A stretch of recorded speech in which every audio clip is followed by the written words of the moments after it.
आदित्याय भास्कराय नमः।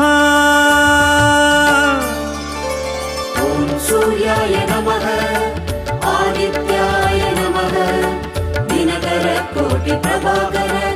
ॐ सूर्याय नमः ॐ सूर्याय नमः आदित्याय नमः दिनकर कोटि प्रभाकर। ॐ सूर्याय नमः।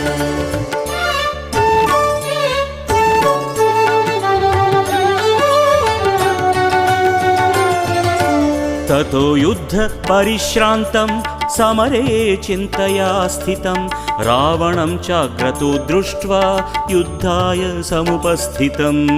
ॐ सूर्याय नमः ॐ सूर्याय